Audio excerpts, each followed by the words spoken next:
Hi friends, இப்போ பாருங்கள், நான் வெள்ளை கலர் கேசரி செய்ய போகிறேன். எப்படி செய்யலான்னு காட்டுறேன், வாங்க பார்க்கலாம். ஃபஸ்ட்டு ஒரு கடாய் வச்சுக்கோங்க. அதில் 2 ஸ்பூன் நெய் ஊற்றிக்கோங்க. ஊற்றிட்டு இப்போ அந்த முந்திரி பாதாம் வச்சுருக்கோம் பாருங்கள், கட் பண்ணி இதை போட்டுடலாம். போட்டு நல்லா கொஞ்சம் லைட்டாக வறுத்துருங்க. இங்கே இதை வறுத்து எடுத்துட்டேன். இப்போ இதில் இந்த 1 கப் ரவை போடுறேன். பாருங்கள், இப்படி வறுத்துட்டே இருக்கணும் ஃப்ரெண்ட்ஸ். இது கொஞ்சம் நேரம் இப்படி வறுக்கணும், அப்போ தான் இந்த கேசரி ரொம்ப டேஸ்ட்டாக இருக்கும். கொஞ்சம் நேரம் அப்படி வறுத்துட்டே இருக்கணும். ஒரு 5 நிமிஷத்துக்கு வறுத்துட்டே இருக்கணும். சிம்மில் வச்சு தான் நான் வறுக்கிறேன், ஹையில் வச்சிடாதீங்க, சிம்மில் வச்சு வறுத்துட்ருக்கணும். இப்போ இது பாருங்கள் ஃப்ரெண்ட்ஸ், வறுத்துட்டேன். நல்லா நெய்யில் பாருங்கள் வறுத்துட்டேன். ஒரு 5 நிமிஷத்துக்கு வறுத்துட்டேன். இப்போ இதில் சூடு பண்ணி வச்சுருக்க தண்ணி தான் ஊற்றணும். ஆறின தண்ணி ஊற்றிடாதீங்க. இதுக்கு வந்துட்டு 1 கப் ரவைக்கு ஒரு 3.5 கப்பு தண்ணி எடுத்திருக்கேன். 3.5 கூட எடுத்துட்டா கூட பரவாயில்ல. நீங்கள் சூடு பண்ணி வச்சுக்கோங்க. 3.5 கப் தண்ணி உங்களுக்கு விட்டதுக்கப்புறம் பாருங்கள். இப்போ பாருங்கள்,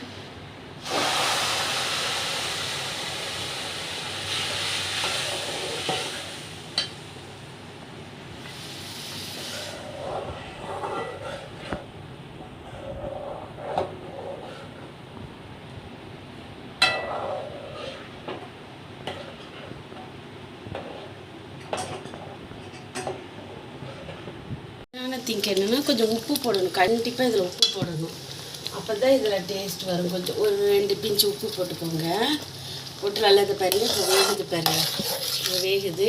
இந்த இதில் நம்ம சீனி, இப்போ இது 1 கப்பு ரவைக்கு 3 கப்பு தண்ணி, 3-3.5 கப் தண்ணி ஊற்றிருக்கோம். ஊற்றிட்டு இதுக்கு வந்துட்டு இப்போ சீனி வந்துட்டு 2 கப். உங்களுக்கு வேணால் 1.5 கப் கூட போட்டுக்கலாம். இந்த 1 கப்புக்கு 2 கப் போட்டுக்கலாம், இல்லை 1.5 கப் கூட போட்டுக்கலாம். இப்போ வெந்துருச்சு. இப்போ சீனியை கொட்டிடலாம்.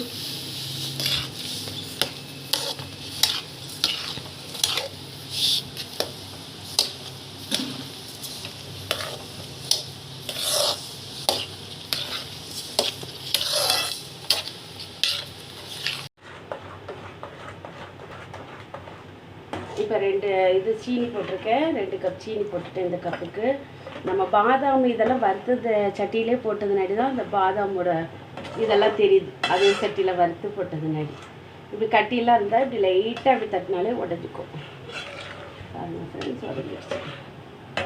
இப்போ கொஞ்சம் ஹை பண்ணிக்கோங்க. கொதிக்கவும் பார்த்து மேலே தெரிச்சிக்காம ஹை பண்ணிக்கோங்க.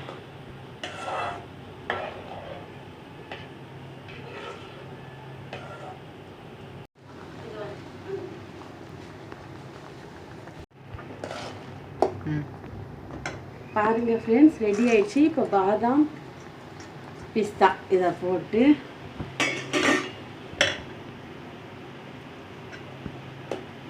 கலந்துக்க வேண்டியதுதான். அவ்வளோதான். இது கொஞ்சம் நேரத்தில் இறுகிரும்.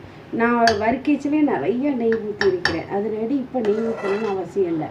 இது நல்லா ஆறுனதுக்கப்புறம் பார்த்தீங்கன்னா ஒட்டாமல் வரும்.